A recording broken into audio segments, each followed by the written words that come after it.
Welcome back star প্লেতে আপনি সাথে আমি নানাজারিন। আমার সাথে আছেন খন্দকার জামিল উদ্দিন, সাবেক পরিচালক বিসিবি। ওয়েলকাম আপনাকে ভাই। ধন্যবাদ। কেমন আছেন? আলহামদুলিল্লাহ।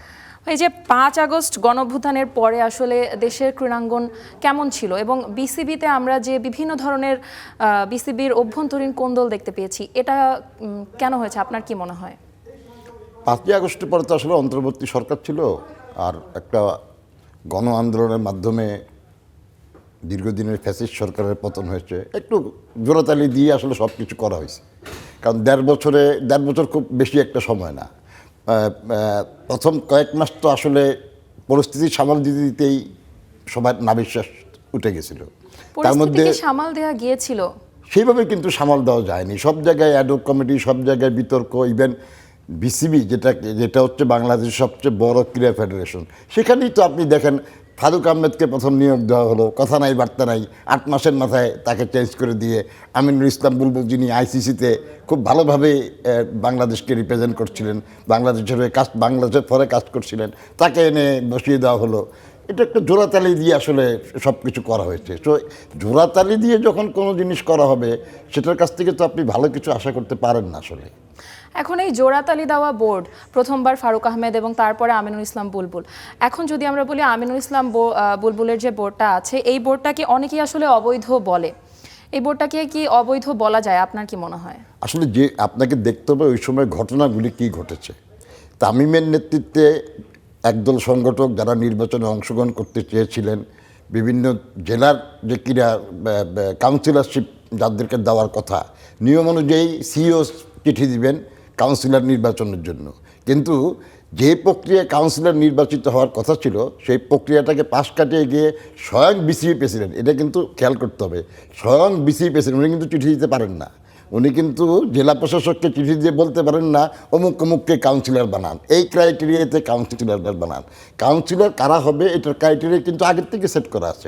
আপনি নতুন করে উনি যখন এসব করবেন, তার মানে কি উনি ওনার নিজের পছন্দ মতো করে একটা বোর্ড তৈরি করতে চাচ্ছেন, যেখানে উনি হবেন সর্বেসর্বা। তো এইভাবে আসলে নিজের মতো করে একটা বোর্ড কেন করতে চেয়েছিলেন? ওনার যাতে উনি সর্বময় ক্ষমতার অধিকারী হন। এই সর্বময় ক্ষমতার অধিকারী হলে মানে কি হবে? এই যে বাংলাদেশ ওয়ার্ল্ড কাপ খেলতে গেল না ওনার বোর্ডের আন্ডার, এটা তো পজিটিভ। সর্বময় ক্ষমতার অধিকারী বলেই তো সেটা হলো। উনি যদি সর্বময় ক্ষমতার অধিকারী না হতো, তাহলে আরও যদি সেরকম প্রভাবশালী পরিচালকরা নির্বাচনের মাধ্যমে যদি বোর্ডে আসতেন, তারা নিশ্চয়ই সেটার প্রতিবাদ করতেন। তাহলে ওনারা কি নির্বাচনের মাধ্যমে আসেনি আপনি বলতে চাচ্ছেন? হ্যাঁ, মানে নির্বাচনের মাধ্যমে যদি কেউ আসতো। এইটা আসলে যেখানে একটা বড় একটা গ্রুপ যারা নাকি বিসিবিতে অংশগ্রহণের জন্য অনেক আগের থেকে প্রস্তুতি নিচ্ছিল, ফেয়ার ইলেকশন কি হয়েছে? হয় নাই তো। তারা তো ইলেকশন থেকে নিজেদেরকে প্রত্যাহার করে নিয়েছে। যখন বেশিরভাগই বিনা প্রতিদ্বন্দ্বিতায় নির্বাচিত। কয়টা পোস্টে নির্বাচন হয়েছে আপনি বলেন? 4-5টা পোস্টে নির্বাচন হয়েছে, বাকি সবাই বিনা প্রতিদ্বন্দ্বিতায় নির্বাচিত। তার মানে কি এইটা সেই ফ্যাসিস্টের আমলের মতোই, সেই 17 বছর যখন বিনা প্রতিদ্বন্দ্বিতায় সবাই সংসদ সদস্য হয়ে গেছে, নিজেরা মিলেমিশে সংসদ সদস্য হয়ে গেছে, ঠিক এখানে ঠিক তেমনি নিজেরা মিলেমিশে একটা বোর্ড তৈরি হয়ে গেছে। এটাকে তো আপনি বৈধ, যারা বলছে যে এটা বৈধ বোর্ড না, তাদের কথা তো আমি তো ফেলে দিতে পারি না। কারণ বৈধ বোর্ড হলে বৈধভাবে ইলেকশন হতে হবে। যে ক্রাইটেরিয়ায় ইলেকশন হওয়ার কথা, যেভাবে অতীতে ইলেকশন হয়েছে সেভাবে ইলেকশন হওয়া উচিত ছিল, কিন্তু সেই কাঠামোর মধ্য দিয়ে সেই সুষ্ঠু পদ্ধতির মাধ্যমে তো ইলেকশনটা হয়নি। আপনি দেখেন তার জের ধরে কী হয়েছে। তার জের ধরে প্রথম বিভাগ ক্রিকেট লিগ অনুষ্ঠিত হচ্ছে না, প্রায় 12টা-14টা ক্লাব খেলছে না, প্রায় প্রথম বিভাগ, প্রিমিয়ার লিগ, সেকেন্ড ডিভিশন সব মিলে প্রায় 40-42টা ক্লাব লিগে অংশগ্রহণ করছে না। এইটাকে আপনি কি বলবেন? এর চাইতে ব্যর্থ বোর্ড তো আর হতে পারে না। সামনে প্রিমিয়ার লিগ হওয়ার কথা। আপনি দেখেন সামনে আমাদের প্রিমিয়ার লিগ হবে, এটা কিন্তু আমাদের পাকিস্তান আসবে 10 তারিখে। প্রিমিয়ার লিগটা যদি আরম্ভ হতো, তাহলে এই প্রিমিয়ার লিগটা আমাদের পাকিস্তানের প্রস্তুতির জন্য, পাকিস্তানের সাথে প্রিমিয়ার লিগ হয় ওয়ানডে ফরম্যাটে, পাকিস্তানের সাথে আমরা কিন্তু ওয়ানডে ফরম্যাটে 3টা ওডিআই খেলবো। সুতরাং তখন এই ন্যাশনাল টিমের প্লেয়াররা কিন্তু প্রিমিয়ার লিগে সবাই খেলে, তাদের কিন্তু একটা ভালো প্রস্তুতি হয়ে যেত। হ্যাঁ, এখন আপনি বলতে পারেন এনসিএল তো শুরু হয়েছে, এনসিএলে তো সবাই খেলছে। এনসিএলে কিন্তু মাত্র 60টা প্লেয়ার খেলছে, যেখানে প্রিমিয়ার লিগ হলে প্রায় 200-এর উপরে প্লেয়ার খেলতো। তো এইটার সাথে আপনি প্রিমিয়ার লিগকে তুলনা করতে পারেন না, কারণ প্রিমিয়ার লিগ হচ্ছে ফার্স্ট ক্লাস লিগ, যেটা আইসিসি কর্তৃক অ্যাপ্রুভড, এবং এই প্রিমিয়ার লিগকে বাংলাদেশের সবচেয়ে প্রতিদ্বন্দ্বী একটা লিগ হিসাবে সবচেয়ে আকর্ষণীয় লিগ হিসাবে বিবেচনা করা হয়, কারণ এই একটা মাত্র লিগ যেখানে সবচেয়ে বেশি প্রতিদ্বন্দ্বিতাপূর্ণ খেলা হয়। সুতরাং সেরকম একটা লিগ যখন বাধাগ্রস্ত হবে না, ফার্স্ট ডিভিশন লিগ বা 4-5টা ম্যাচ খেলার পরে বন্ধ হয়ে যাবে, আপনি দায় সারা করছেন একটা 2-2.5 কোটি টাকা দিয়ে টুর্নামেন্ট করলেন, চার দলের মধ্যে একটা টুর্নামেন্ট করলেন, ফাইনাল খেললেন, কোনো দর্শক নাই, সাংবাদিক নাই, কেউ নাই। এটা কি বাংলাদেশ ক্রিকেট কি এইভাবে চলবে? এইভাবে চললে কি আপনি কি সেই অনুযায়ী আপনি কি রেজাল্ট পাবেন না। যেমন ভাই, আপনি আপনার বক্তব্যে এক জায়গায় বলেছেন যে ফ্যাসিস্ট সরকার বা ফ্যাসিস্ট আমলের সাথে এই বোর্ডের একটা তুলনাই করা যায়, আপনি বলেছেন। তো এই ফ্যাসিস্ট আমলের যদি বোর্ডের সাথে, মানে বোর্ড যদি এখন ফ্যাসিস্ট হয়, তাহলে এই বোর্ডের আন্ডারে কি ক্রিকেটাররা বা বাংলাদেশ ক্রিকেট কতটুকু সেফ? দেখেন, আপনি যদি সেফটির প্রশ্ন জিজ্ঞেস করেন, আমি তো প্রথমেই ব্যর্থ, আমি ওয়ার্ল্ড কাপ খেলতে গেলাম না। এইটা যে কত বড় একটা আঘাত বাংলাদেশ ক্রিকেটের উপরে। একটা ওয়ার্ল্ড কাপ একটা প্লেয়ারের জীবনে একবারই হয়তো আসতে পারে। একটা অধিনায়ক, যিনি প্রস্তুতি নিচ্ছেন, তিনি অধিনায়কত্ব করবেন, তার জীবনে আমরা কোচ সালাউদ্দিনের কাছে যেমন শুনেছি যে 2জন প্লেয়ার মেন্টাল কোমায় চলে গেছে। সালাউদ্দিন ভাই নিজে বলেছেন, অন ক্যামেরা বলেছেন। এইরকম একটা আমরা কি করলাম? হ্যাঁ, আমি মানছি নিরাপত্তার একটা ব্যাপার ছিল, আমি অস্বীকার করছি না, কিন্তু আপনার মোস্তাফিজকে যেদিন বাদ দেওয়া হলো, আপনি তার পরের দিনই আমাদের ক্রীড়া উপদেষ্টা আসিফ নজরুল সাহেব বলে বসলেন আমি খেলবো না। আপনি তো প্রথম দিনেই পয়েন্ট অফ নো রিটার্নে চলে গেলেন, আপনি তো কোনো আলোচনার সুযোগই রাখলেন না। তা আপনি যখনই পয়েন্ট অফ নো রিটার্নে চলে যাবেন, আইসিসি তো আপনার সাথে আলোচনায় বসবে না, কেউ তো আপনার সাথে আলোচনা করবে না। আর আইসিসি কিন্তু একটা কথা আপনাকে পরিষ্কার বলেছে যে আইপিএল আমাদের কোনো ইভেন্ট নয়, আইসিসি কর্তৃক অ্যাপ্রুভ। পৃথিবীতে কোনো ফ্রাঞ্চাইজি লিগ আইসিসি কর্তৃক অ্যাপ্রুভ নয়, এটা কিন্তু স্বীকৃত টি-20-র মধ্যে পড়ে না কোনো খেলা।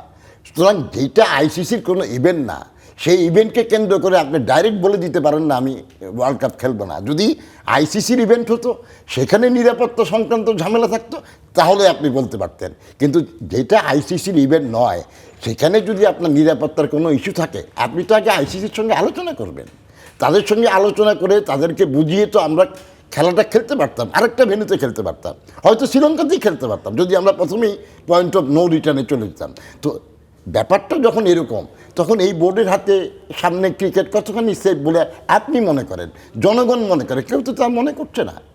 সুতরাং এই বোর্ডের আন্ডারে যে বোর্ডটা এইভাবে একটা ওয়ার্ল্ড কাপের মতো ইস্যুকে সামাল দিতে পারে না, দেশের ক্রিকেটের স্বার্থ রক্ষা করতে পারে না, সেই বোর্ডের কাছ থেকে আপনি কতখানি কী আশা করতে পারেন? সেখান কাছ থেকে আপনি ভালো কিছু আশা করতে পারেন না। তো বাংলাদেশ ক্রিকেট বা বিসিবি কার হাতে আসলে থাকলে বাংলাদেশ একটা ভালো জায়গায় যেতে পারবে বলে আপনি মনে করেন? আমি মনে করি যোগ্য প্রেসিডেন্ট কে হতে পারে সেটা আসলে নির্বাচনের উপর ডিপেন্ড করবে। অনেকেই ভালো ভালো কাদেরকে নির্বাচনে যোগ্য প্রার্থী বলে আপনি মনে করেন? না, অনেকেই আছেন, আমি কারো নাম ধরে বলতে চাই না। আপনি যদি তামিম ইকবাল বলেন, হ্যাঁ, তামিম ইকবাল আমাদের 3 ফরম্যাটে ক্যাপ্টেন ছিল, ভালো অধিনায়ক ছিল, বাংলাদেশ ক্রিকেটকে অনেক দিয়েছে। তাহলে তো মুশফিকুর রহিমের নাম আসবে, মাহমুদুল্লাহর নাম আসবে, অনেকের নামই আসতে পারে। আমি কাউকে নাম ধরে বলতে চাই না। আমি মনে করি নির্বাচন একটা ফেয়ার নির্বাচন হবে, ফেয়ার নির্বাচনের মাধ্যমে একটা বোর্ড হবে, সেই বোর্ড কিন্তু নির্ধারণ করবে প্রেসিডেন্টটা কে হবে। বোর্ডে যারা ডাইরেক্টর হয়ে আসে তারা কিন্তু ভোট দিয়ে প্রেসিডেন্ট নির্বাচন করে। প্রেসিডেন্ট নির্বাচন কিন্তু আলাদা কোনো নির্বাচন হয় না যে আমি প্রেসিডেন্ট পদপ্রার্থী, আমি নির্বাচিত হলাম, তা কিন্তু না। সবাইকে ডাইরেক্টর হয়ে নির্বাচিত হয়ে আসতে হবে। সে ডাইরেক্টর মধ্যে থেকে যাকে যে সবচেয়ে বেশি ভোট পাবে সে প্রেসিডেন্ট নির্বাচিত হবে। হ্যাঁ, এখানে অতীতে আমরা দেখেছি সরকারের একটা প্রত্যক্ষ পরোক্ষ ভূমিকা থাকে। সরকার থেকে একজনকে মনোনীত করা হয় অলিখিতভাবে, এবং সবাইকে ধারণা দেওয়া হয় যে তাকে প্রেসিডেন্ট বানানোর জন্য। অতীতে আমরা এইসব দেখেছি, সেটা হতে পারে। সেখানে একজন মানুষ ব্যক্তি যদি ভোট ডাইরেক্টর হয়ে আসে, সরকার যদি মনে করে যে তার প্রেসিডেন্ট হওয়া উচিত, সবাইকে যদি সে অনুযায়ী নির্দেশনা দেয়, সে ভোট প্রেসিডেন্ট হবে, কোনো অসুবিধা নেই। তবে সবচেয়ে বড় কথাটা হচ্ছে প্রপার একটা ইলেকশনের মাধ্যমে যোগ্য ক্রিকেট সংগঠকরা যাতে আবার হাল ধরতে পারে, যেমনটা ছিল 2001-2006 সালের সময়। আপনি যদি ওই সময় দেখেন, ক্রিকেট বোর্ড নিয়ে কোনো বিতর্কিত কোনো কর্মকাণ্ড ছিল না। এখন পর্যন্ত সবচেয়ে ফেয়ার এবং সবচেয়ে বেশি কম্পিটেন্ট ক্রিকেট বোর্ড ছিল 2001 থেকে 2006। এটা ক্রিকেটে সংশ্লিষ্ট আপনি ক্রীড়ামোদী থেকে শুরু করে সাংবাদিক থেকে শুরু করে যাকেই জিজ্ঞেস করবেন সবাই কিন্তু এই কথাটা এক বাক্যে স্বীকার করবে। তখন যে ক্রিকেটের উত্থান ছিল, উত্থান হচ্ছিল উপরের দিকে। মরুম আরাফাত, আমি এক শ্রদ্ধার সঙ্গে এখানে একটা নাম স্মরণ করতে চাই, মরুম আরাফাত রহমান কোকো। ওনার নেতৃত্বে যেভাবে ক্রিকেট বোর্ডটা, এবং আলী আসগর লবি ভাই ছিলেন প্রেসিডেন্ট, ওনাদের দুজনের নেতৃত্বে যেভাবে ক্রিকেট বোর্ডটা ওই 5টা বছর অবিশ্রান্ত পরিশ্রম করেছে, মানে আমি এখানে ফিরিস্তি দিতে গেলে শেষ হবে না, কারণ আমি অত্যন্ত ক্লোজভাবে তাদের সঙ্গে তখন কাজ করেছি ওই 5-6টা বছর। ওই সময় বাংলাদেশ ক্রিকেটের যে উত্থান হয়েছে, সেই উত্থান দিয়েই কিন্তু আপনি এতদিন ধরে বাংলাদেশ ক্রিকেটটা খেলেছেন। সেই সাকিব, মুশফিক, তামিম, মাহমুদুল্লাহ, তাদেরকে দিয়ে কিন্তু আপনি গত 17-18টা বছর কিন্তু ক্রিকেট খেলেছেন।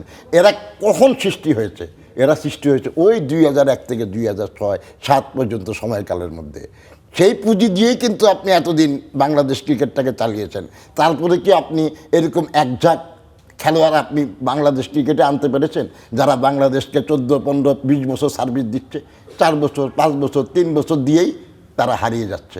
সেরকম কোনো প্লেয়ার কিন্তু আমরা এখনও দেখি নাই যে টানা 6-7 বছর, 8 বছর বাংলাদেশ ক্রিকেটকে সার্ভিস দিচ্ছে। হ্যাঁ, 2-3 বছর দিয়েছে, আবার বাদ করছে, আবার এসেছে, কিন্তু টানা মুশফিক, মাহমুদুল্লাহ, সাকিব, তামিম এদের মতো টানা 18-19 বছর কিন্তু আর কোনো ক্রিকেটার এরপরে বাংলাদেশ ক্রিকেটকে সার্ভিস দিতে পারেনি। তার মানে কি, আপনি ওই সময় 4টা-5টা ক্রিকেট স্টেডিয়াম তৈরি হয়েছে। গত 17 বছরে কি 4টা-5টা ক্রিকেট স্টেডিয়াম তৈরি হয়েছে? হয়নি। তখন ক্রিকেট একাডেমি প্রতিষ্ঠা হয়েছে, এরপরে কি আর একটা ক্রিকেট একাডেমি প্রতিষ্ঠা হয়েছে? হয়নি। তখন বাংলাদেশ ক্রিকেটে এই মিরপুরে ইনডোর স্টেডিয়াম হয়েছে, এরপরে কি আর কোনো ইনডোর স্টেডিয়াম কোনো ক্রিকেট মাঠের সঙ্গে হয়েছে? হয়নি। তার মানে নতুন ক্রীড়া প্রতিমন্ত্রীর তার মানে কি গত 17 বছরে কিছুই হয় নাই আসলে। অবকাঠামো উন্নয়ন থেকে শুরু করে, প্লেয়ার তৈরি করা থেকে শুরু করে, ফ্যাসিলিটিস থেকে শুরু করে কোনো কিছুই গত 17 বছরে কেউ করতে পারে নাই। একটা একাডেমি আমরা কোথাও করতে পারি নাই, একটা ইনডোর আমরা কোথাও করতে পারি নাই, ভালো কোনো স্টেডিয়াম আমরা কোথাও করতে পারি নাই। অথচ ওই সময় 4টা বিভাগীয় স্টেডিয়াম তখন হয়েছিল, যেটা আইসিসি কর্তৃক অ্যাপ্রুভড। একাডেমি হয়েছিল, গ্রামীণ ফোন ক্রিকেট একাডেমি, ইনডোর হয়েছিল, নানা রকম পরিকল্পনা ছিল। আজকে যদি ওই বোর্ডটা যদি আর 5টা বছর কাজ করতে পারতো আরাফাত রহমান কোকোর নেতৃত্বে, লরি ভাইয়ের নেতৃত্বে, বাংলাদেশের ক্রিকেটের চেহারা চেঞ্জ হয়ে যেত। এত নেগেটিভ ফল আমরা এখন ভোগ করতাম না।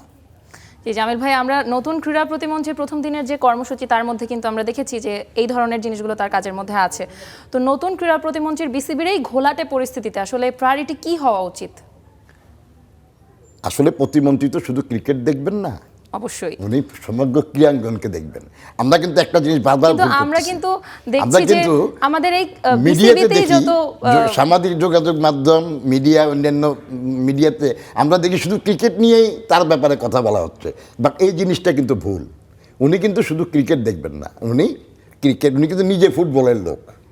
উনি ক্রিকেট, ফুটবল থেকে শুরু করে badminton, table tennis, basketball, hockey সব কিছু কিন্তু ওনার কর্তৃত্বের মধ্যে পড়ে। বারবার শুধু ওনাকে ক্রিকেট নিয়েই সবাই প্রশ্ন করে, ক্রিকেট নিয়েই সবাই আলোচনা করতে চায়। এইটা আসলে এক পেশে হয়ে যাচ্ছে ওনার জন্য। এটা কিন্তু একটু বিব্রতকর, কারণ উনি যদি সবসময় ক্রিকেট নিয়ে ব্যস্ত থাকেন, তাহলে কিন্তু অন্যান্য ফেডারেশন, অন্যান্য যে ক্রীড়া ইয়েগুলো আছে, ফেডারেশনগুলো আছে, তাদের প্রতি কিন্তু অবিচার হবে, তাদের মধ্যে কিন্তু সঠিক বিচারটা হবে না। সুতরাং ওনার কিন্তু প্রত্যেকটা ফেডারেশনের দিকেই সমভাবে দৃষ্টি দেওয়া উচিত। আর বিসিবিতে ওনার দরকার ডিসিপ্লিন, কারণ বিসিবিতে টাকা পয়সার অভাব নাই, লোক বলের অভাব নাই। আমাদের ইন্টারন্যাশনালি আমাদের ভালো করার সুযোগ আছে। এই ভালো করার জন্য যে প্রসেসগুলো, সেই প্রসেসগুলি ঠিকভাবে চলছে কিনা, সেই প্রসেসগুলো চালানোর মতো সঠিক যোগ্য লোক আছে কিনা, উনি শুধু এই বিষয়গুলি দেখলেই কিন্তু ক্রিকেট বোর্ডের আর কিছু করার দরকার নাই। বাকি কাজগুলো ক্রিকেট বোর্ড করবে এবং উনি অনুমোদন দিবেন। এখন যদি ক্রিকেট বোর্ড পরিকল্পনা করে যে আমি Chittagong division stadium, Sylhet division স্টেডিয়ামে 2টা ইনডোর করব, উনি নিশ্চয়ই সেটার অনুমোদন দিবেন। বিসিবি যদি মনে করে ওইরকম একটা জায়গায় আমি ভালো একটা স্টেডিয়াম করব, উনি নিশ্চয়ই সেটার অসংখ্য ধন্যবাদ জামিল ভাই। মনোনয়ন দিবেন। এই কাজগুলি যদি উনি করেন ক্রিকেটের জন্য, ধোয়া মোছার কাজটা যদি করেন, সঠিকভাবে ক্রিকেটটা ঠিকভাবে চলছে কিনা সেই রাস্তাটা যদি উনি পর্যবেক্ষণ করেন এবং সঠিক নির্দেশনা দেন, ক্রিকেটের জন্য সেটাই এনাফ। জি অবশ্যই, অসংখ্য ধন্যবাদ জামিল ভাই আজকে আমাদের স্টুডিওতে এসে আমাদেরকে সময় দেওয়ার জন্য। ধন্যবাদ আপনাকে।